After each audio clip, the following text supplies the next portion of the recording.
Nós somos bombardeados o tempo todo com informações que podem soar confusas ou até ameaçadoras.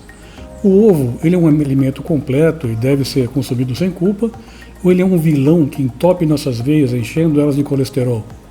Ou só basta evitar as gorduras saturadas e preferir os óleos vegetais e está tudo bem?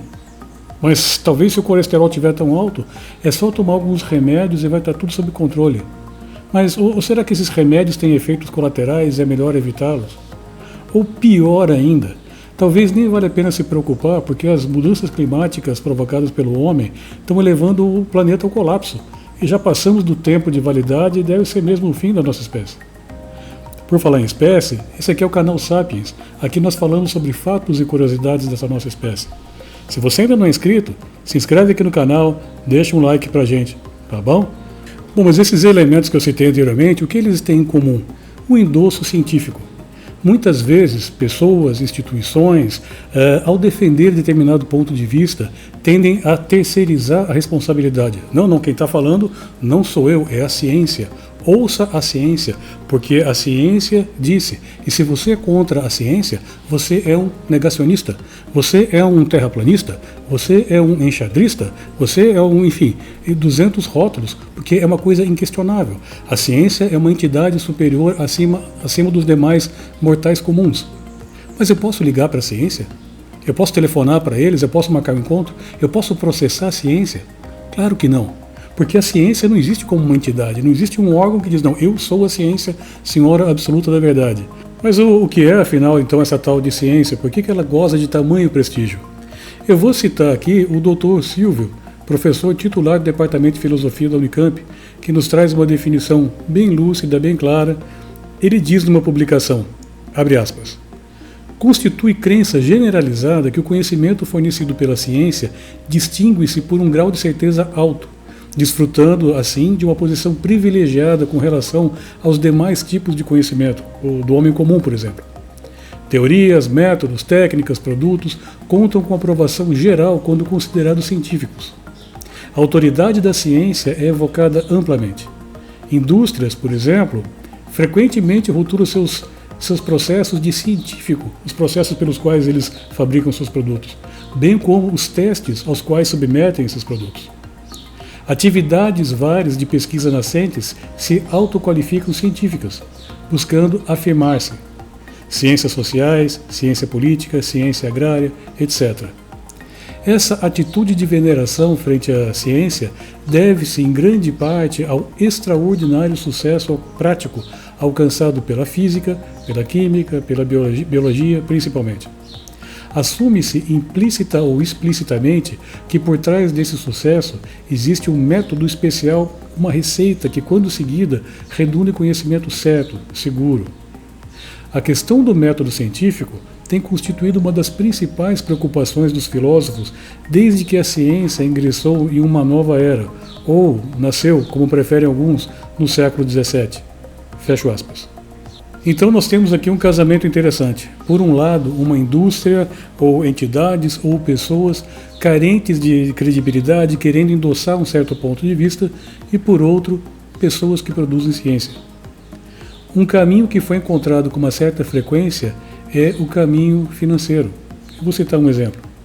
Há algumas décadas atrás, a indústria do tabaco se via questionada sobre os malefícios que o cigarro poderia trazer à saúde.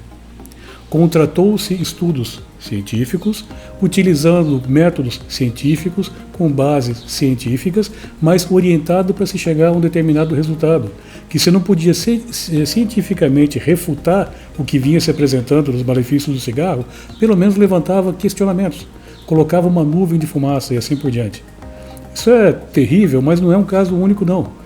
Da mesma forma, as indústrias de óleos vegetais que financiaram pesadamente a American Heart Association, que por coincidência contratou estudos que passaram a condenar fortemente o tradicional de consumo de gorduras animais, como banha de porco, por exemplo, e destacar a importância de se consumir óleos e gorduras vegetais livres de colesterol.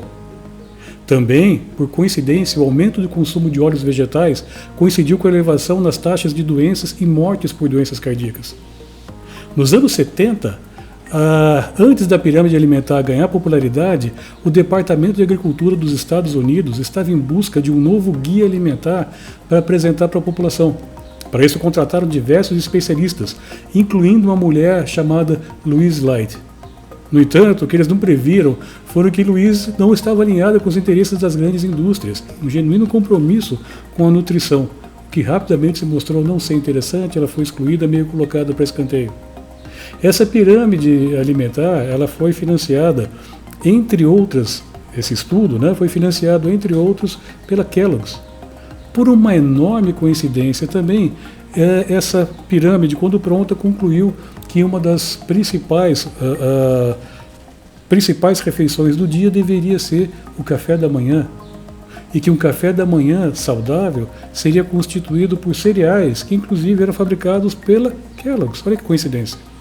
Também por coincidência, a partir da disseminação das orientações contidas nessa pirâmide alimentar, o índice de obesidade disparou nos Estados Unidos. E outros problemas, como câncer e doenças cardíacas, não sofreram redução. Estranho, né? We're on to something big here, and it affects all of you. It's the food pyramid, which turns out is a pyramid scheme. Esta pirâmide foi oficialmente introduzida ao grande público em 1980. Quer ver uma outra coisa? Quando se fala dos estudos científicos envolvendo o CO2 e o aquecimento global, o CO2 antropogênico, a emissão de CO2, aquecimento global, destruindo o planeta e assim por diante e tal, dificilmente você vê condenações veementes a países ou a instituições ou a setores da economia que não conflitam com os grandes patrocinadores. Deixa eu clarificar um pouco. Você vê condenações à poluição na China? Não. A China não é um grande player exportador no mercado de alimentos, é um grande consumidor. Você vê condenações aos grandes incêndios florestais no norte da Europa? Também não me parece. Que, por sinal, é em boa parte quem contrata os estudos para condenar o desmatamento da Amazônia e colocar sanções à soja paranaense e brasileira. Enfim, sempre temos que ter certas reservas. E o que é interessante, o que vem mudando ultimamente?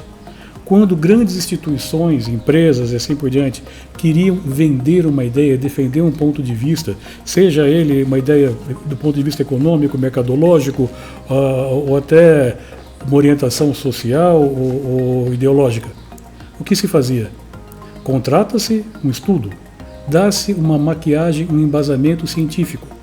E muitas vezes esse estudo não está equivocado, não é enganoso ou mentiroso, mas são de certa forma falácias. São verdades, isoladamente constituem verdades, mas que são concatenadas de tal forma que podem nos levar a conclusões equivocadas. Isso é contratado com esta base chamada científica, investe-se fortunas pesadas em programas de marketing bem estruturados para convencimento geral e ainda financia-se a mídia com essas campanhas de marketing. A mídia se cala ou fica conivente. Só que isso mudou com a informação descentralizada e distribuída. Hoje nós temos a oportunidade de pesquisar, de cascavilhar informação por nós mesmos. Quer ver um exemplo? Há algumas décadas aconteceu alguma coisa no mundo e eu não sei muito bem se é certeza, se é correto, se é verdade. O que eu faço? Espera até de noite, deixa eu ver o Jornal Nacional. Se saiu no Jornal Nacional, pronto, eu tenho um endosso, é verdade. Eu já sei que é verdade. Se saiu no Jornal Nacional, como é que não é verdade? Hoje acontece quase que o contrário. O Jornal Nacional, se é que eu assistisse isso, né? O Jornal Nacional disse tal coisa. Vamos dar uma verificada para ver se realmente é isso mesmo, se não tem nenhum viés econômico, ideológico por trás. Vamos questionar? Hoje se questiona tudo. Então, a nossa grande ferramenta é o questionamento. Aquilo que a grande indústria, seja ela alimentícia, farmacêutica ou a grande mídia, tentam te impor ou te vender como verdade absoluta, seja crítico. Não tenha medo de ser rotulado como negacionista. Questione, vá atrás, se informe. Essa informação é muito importante. A indústria farmacêutica que está por trás tomou conta do cérebro do médico. E o médico sai de lá educado para só trabalhar com a indústria farmacêutica, com os remédios que remediam. E a indústria farmacêutica, por isso que chama indústria. Ela não está preocupada com a saúde, ela está preocupada em vender remédio. Porque hoje a informação ela está democratizada. Antigamente nós médicos segurávamos a informação. Os livros de medicina eram vendidos somente para acadêmicos de medicina, nas faculdades de medicina. Então não acredite em mim não, vai pesquisar, pega esse conhecimento que eu estou passando para você e vai ver se é verdadeiro, é só isso que eu quero. Aqui no canal nós temos lançado muitas pequenas contribuições para algo que nos remete a tempos anteriores a esse pesado doutrinamento por parte da mídia e da grande indústria. Hábitos simples que podem trazer melhoria na nossa qualidade de vida, como por exemplo, curtir mais a cozinha, escolher o que se alimenta, preparar o próprio alimento, conviver com pessoas. Então a dica que eu dou é: informe-se, não aceite prontamente qualquer verdade absoluta. E mais do que isso, seja sapiens. Se inscreva aqui no canal, deixa um joinha pra gente. Obrigado.